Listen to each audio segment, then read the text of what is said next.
Men are not as complicated as you think. Now, I know that sounds ridiculous to some of you, right?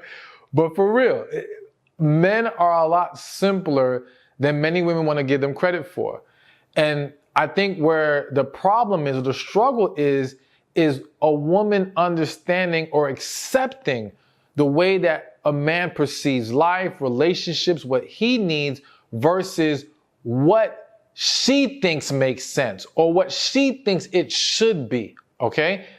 And a woman's unwillingness to accept and embrace his needs, his desires, what he feels is important is what creates a lot of conflict and destroys the potential of some relationships. But when a woman knows these things that I'm about to mention in this video, it makes her very attractive to a man.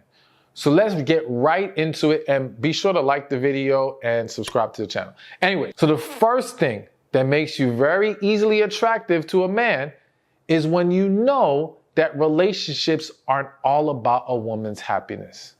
What do I mean by that? It does not mean your happiness is not important, okay? It does not mean it's not a priority.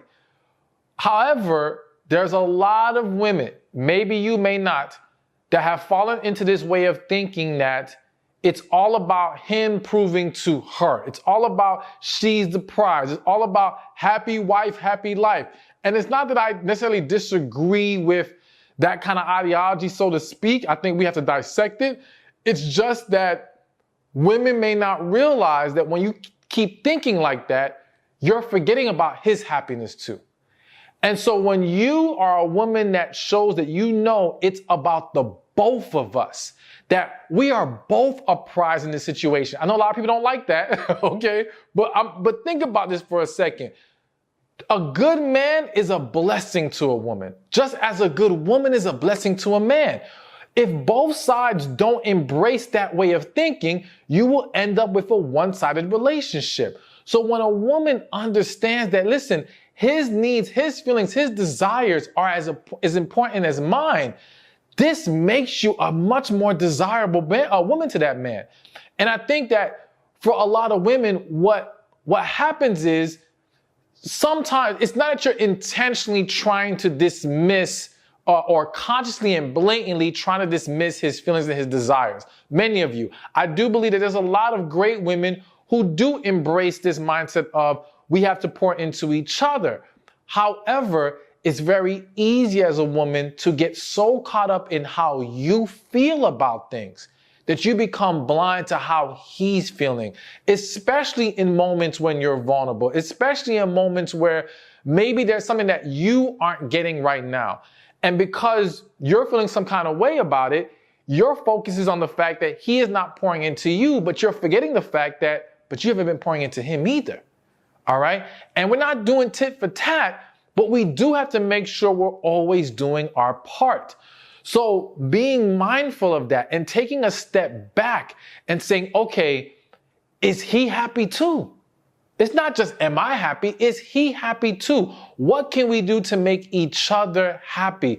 Knowing this, embracing this will take you very far with a man. All right, so the next thing when a woman knows this, it makes her very attracted to a man. And please, quick disclaimer, this might trigger some of y'all. All right, I'm warning you in advance.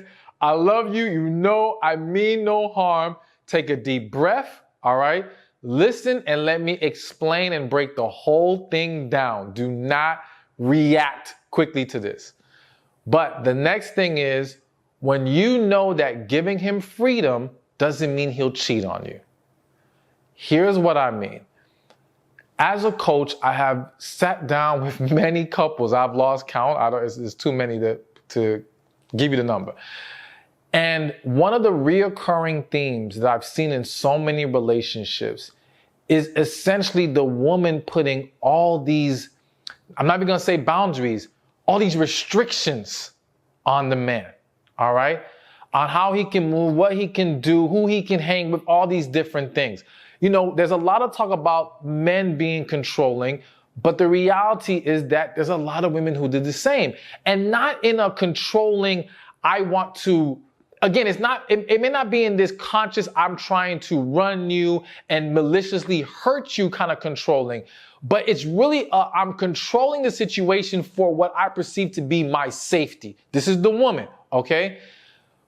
But what happens is you end up suffocating the man in a way that creates a bigger problem later. So let's give an example. I know of situations where the man is not allowed to take trips with his boys, all right? Now, some of you may be saying, why the hell he need to go anywhere with his boys anyway? If I'm not there, what does he need to be doing with them? Listen, some men may not care to go on trips with their boys. For some people, this may not be important, right? But that's not the point. It's the principle of this. Her unwillingness to allow something that he actually wants to do, because in reality, she's fearing that allowing him to do this will lead to him acting inappropriately, is only going to work against her more. You got to understand, if this man is going to cheat on you, if he's truly a cheater at heart, then adding all these restrictions doesn't stop that, all right? You don't need to control the situation. It's actually better to let the man do what he wants to do in a respectful manner, of course, with communication, with understanding. But if he wants to go on that trip, let him. And then, and rest upon the fact that you as a woman, let's be real. A lot of times y'all still catch it if he does do something he's not supposed to do, okay? And I'm sorry to laugh, but I'm just saying, you guys are just so good at picking up on stuff. So you almost got to trust. It's kind of like what's done in the dark will come to light. The truth will be told. You don't have to go searching for it all the time. But the point is, letting the man do his thing will allow you to see his true character. All right? It's almost like if you're worried about someone stealing your money, what is a quicker way to expose if they're a thief? To always hide the money when they're around, or to leave the money out and see if they take it? And I'm not saying we do this to purposely try to set people up. But what I'm saying is, unless you are someone who just naturally hides your money, okay, if that's how you live, that's how you live. But what I'm saying is, you don't need to add all these extra restrictions thinking that that's going to somehow save you from having to deal with inappropriate behavior, okay? Hey, thank you for watching this video. Be sure to check this one out right here, and I'll see you there. Relationships are the key to a successful life. But there's 5 areas that we have to be mindful of when it comes to relationships. There's relationship with God, relationship with ourselves, relationship with family and friends,